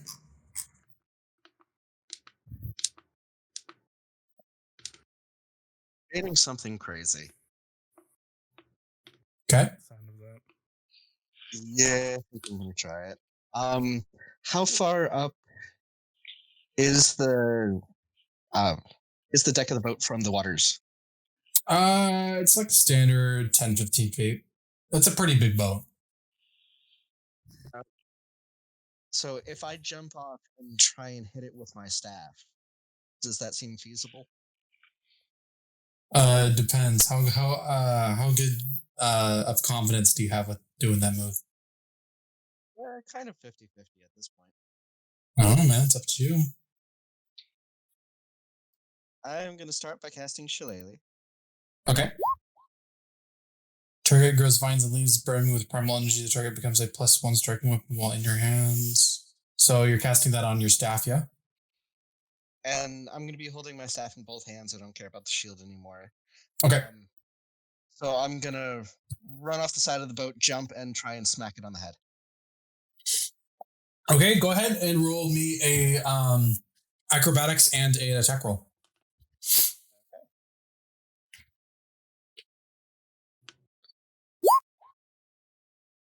Okay, you start running and you jump right off the boat. Go ahead and give me an attack roll. All right. Nice. Okay. Carrying the So, bro. so Both hands. Jeff is a D8, and Shillelagh gives me an extra D8, so it's a 2D8 attack instead of the D4. okay, go ahead and give me a roll. Jesus. Carrying the team. Yeah, just do a normal roll, like the /R, then 2d8, and then plus whatever mod you need.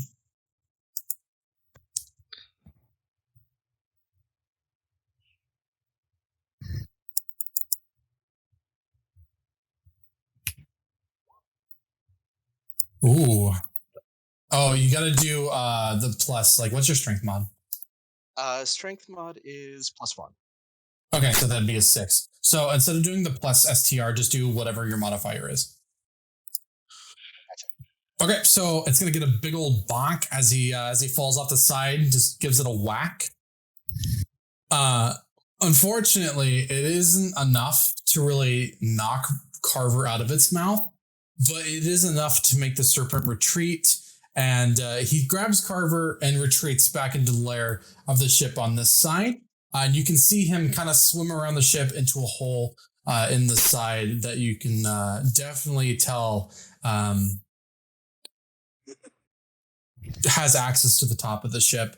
And that ends the initiative rolls there. However, the sea serpent and Carver are now in the belly of the ship over here in the middle of the serpent's lair. And he's kind of stuck there.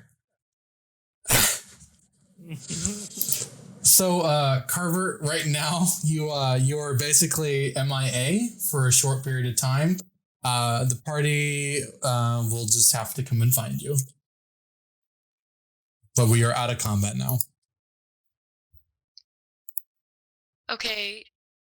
I'm gonna climb back up to the top of the ship and start pointing at the other ship, going, "He's in the other ship! He's in the other ship!" and start running for it.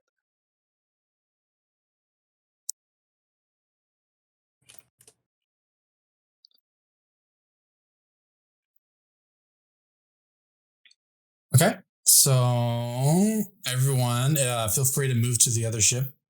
And then give me some percepties.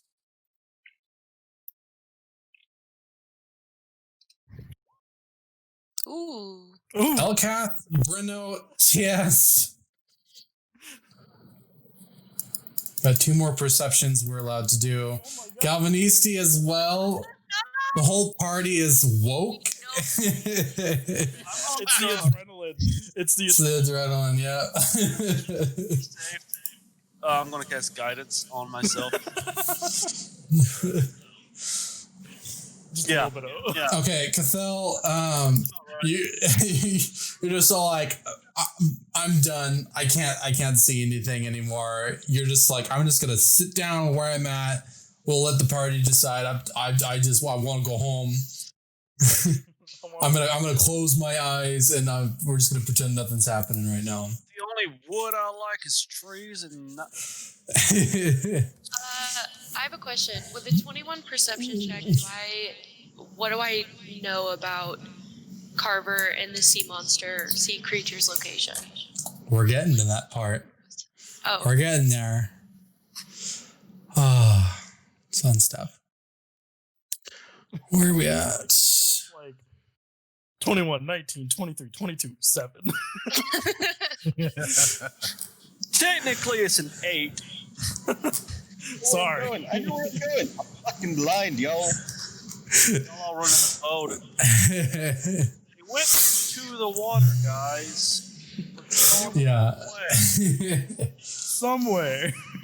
So as soon as everyone kind of, you rush your way over to the other edge of the ship, you don't care about anything else that seems to be lurking in the waters. You're just focused on getting your friend back. Elkath, Brino, TS, and Galvanisti, you all immediately see Carver. He appears to be kind of passed out, and he was kind of underwater a little bit too long. So he's over there. You can tell he's breathing. He's fine. However, right next to him and the whole of the ship, you see ahead of that enormous sea serpent you were just fighting. And clutched in its jaws is the body of an elf man wearing an ornate gorget. It seems to appear that he had brought Carver to his lair and has begun eating. Uh-oh. However, as it was about to enjoy that last meal, it succumbs to its wound and it is now dead.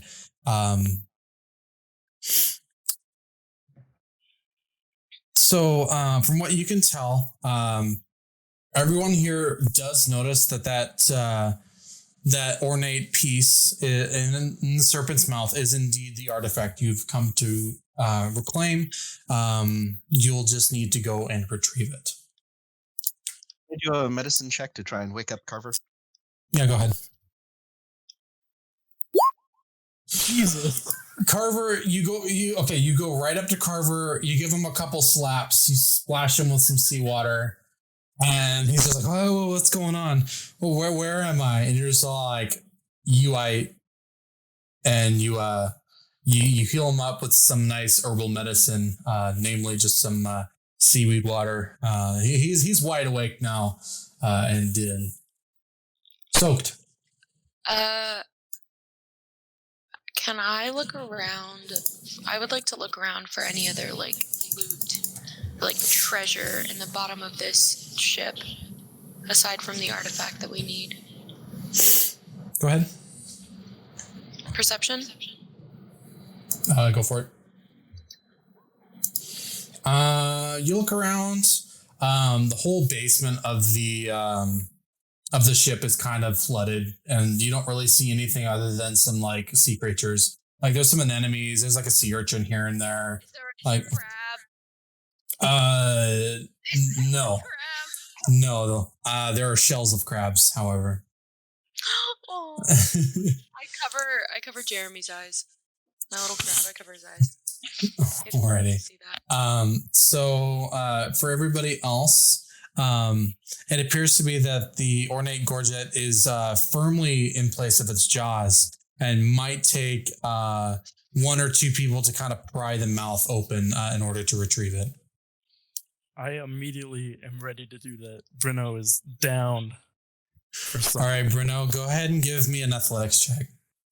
I will do guidance on him. Brino, you are still rocking the adrenaline high.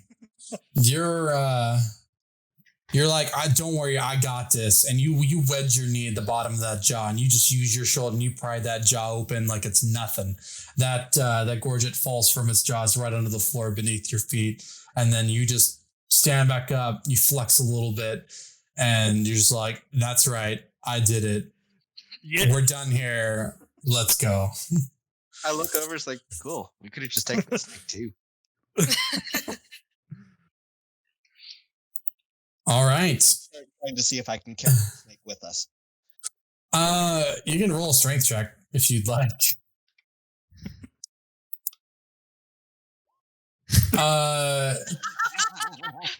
So you go up to it. You're like, this thing ain't that heavy, and it doesn't budge. And you also pull your back. Oh, Ripperoni. So everyone's, triumphant. You're proud. You did the job. You got the thing you came to go get. You learned about each other. You defeated the big bads, and you make it up to the top of the ship. And you get back onto yours, and you sail away. And as you sail away, you see a couple fins go from the water, and then they kind of head back into the ship. They're not going to follow you at all. Thank goodness. they're too scared. Damn it! Yes. Can I have a slingshot? Yep. Before you guys leave, you do retrieve anything you have lost, so it's not permanently gone, of course. Let's see. So upon retrieving that, you guys will be receiving some gold, but you won't be until the end of the long journey. You begin traveling back past the mists, and it's pretty uneventful. You don't really see anything, and you just head back to that lodge for some rest before you talk to the venture captain in the morning, to which he will be greatly pleased. And he'll thank everybody. This will greatly please the Grinscolders. Thank you. I'll make sure that you're on the list for a very special event coming up soon. And he bids the party farewell, leaving everybody with a generous amount of 3.5 gold pieces for the party. You're paid well today. Everyone, please go ahead and add 3.5 GP. So that's just 3 gold, 5 silver. To your inventory sheets. You did good, and you get a couple bruises, couple scrapes. Some of you can say you've been in the mouth of a serpent. You can choose to tell whoever. Go ahead and bring that over here. But from that is the end of the session. You all did fantastic. Went ahead and those serpents, I'm just going to tell you now, we're at 40 HP the entire time except for the first 2. You all kind of decimated the first set a little too quickly than I had anticipated, so I threw in a couple more, and then those took a little bit longer, so I'm like, we'll just let them get to half, and then kind of winged in that Carver pull there for just a moment. So you're welcome, Carver. I juked you a little bit. I was No. a bad time. You were. Every time he has the mask on with like the hugest frown. There's like- no small tear forming on one. I was gonna say all the seawater coming out of your eyes is just forming into tears. So, if you all have seen Naruto, I pronounced that improperly. Everyone can yell at me later. Think Rock Lee crying tears, sobbing rivers. That was a few people in here, but take it with you. You'll have a story to tell now. But with that, we're gonna go ahead and call it. That was a very fun session, everyone. I thank you for participating. I know it dragged on a little later than everybody intended. But with that, I hope I bid everybody a farewell. We'll see you all in the next session, and we'll make sure we get that notification out for those of you who enjoyed it. So we'll go ahead and bring it to an end. Thank you all for coming. Thank you for watching. Thank everyone here for all of the gifted subs, the follows, the bits. Y'all are fantastic. We'll be releasing all of our next week's